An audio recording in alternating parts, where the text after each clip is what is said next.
കണ്ണൂർ പയ്യന്നൂരിലെ അനിലയുടെ മരണം കൊലപാതകമെന്ന് സ്ഥിരീകരിച്ചു പോലീസ്. കൊലപാതക കുറ്റം ചുമത്തി കേസ് അന്വേഷണം ആരംഭിച്ചു. അനിലയെ കൊലപ്പെടുത്തിയത് സുഹൃത്ത് സുദർശൻ പ്രസാദ് എന്ന പ്രാഥമിക നിഗമനം സന്തോഷ് ചേരുകയാണ്. സന്തോഷ്, ഇത്തരത്തിൽ ഒരു കൊലപാതകമാണെന്നൊരു സ്ഥിരീകരണത്തിൽ തന്നെയായിരുന്നു പോലീസ് മുന്നോട്ട് പോയത്. ഇപ്പോൾ ഇത് സ്ഥിരീകരിച്ചിരിക്കുകയാണ്. എന്താണ് മനസ്സിലാക്കേണ്ടത്?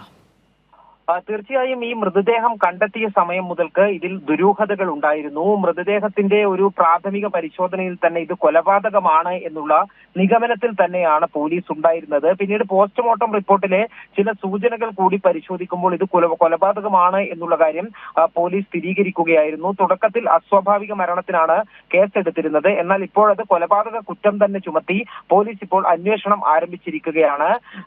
ഈ അനിലയെ സുഹൃത്തായ സുദർശൻ പ്രസാദ് കൊലപ്പെടുത്തിയതാണ് എന്നുള്ള നിഗമനത്തിൽ തന്നെയാണ് പോലീസ് ഉള്ളത്. ജോലിക്കെന്ന് പറഞ്ഞ് വീട്ടിൽ നിന്നും ഇറങ്ങിയ അനില തിരിച്ചു വരാത്തതിനെ തുടർന്ന് വീട്ടുകാർ പോലീസിൽ പരാതി നൽകിയിരുന്നു.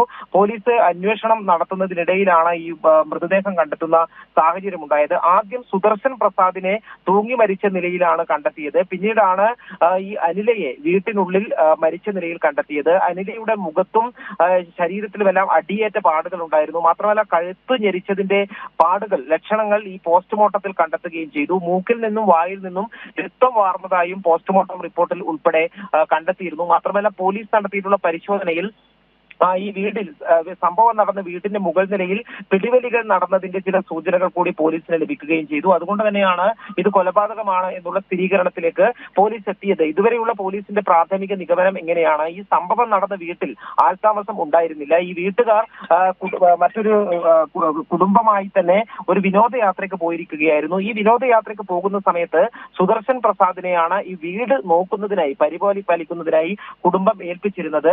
ഈ അവസരം പ്പെടുത്തിക്കൊണ്ട് ഈ സുദർശൻ പ്രസാദ് അനിലയെ ഈ വീട്ടിലേക്ക് കൊണ്ടുവരികയായിരുന്നു. ഇവർ ഒരു ബൈക്കിൽ ഇവിടെ എത്തി എന്നുള്ള വിവരം അയൽവാസികൾ മൊഴിയായി നൽകിയിട്ടുണ്ട്.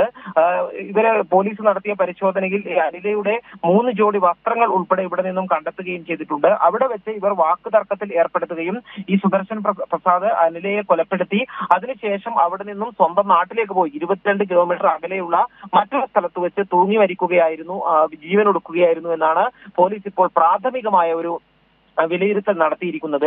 ഏതായാലും ശാസ്ത്രീയ പരിശോധനകൾ ഉൾപ്പെടെ ലഭിച്ചതിന് ശേഷം മാത്രമേ ഇതുമായി ബന്ധപ്പെട്ട കൂടുതൽ കാര്യങ്ങൾ പോലീസ് വെളിപ്പെടുത്തുകയുള്ളൂ. ശരി, സന്തോഷാണ് വിശദാംശങ്ങൾ നൽകിയത്.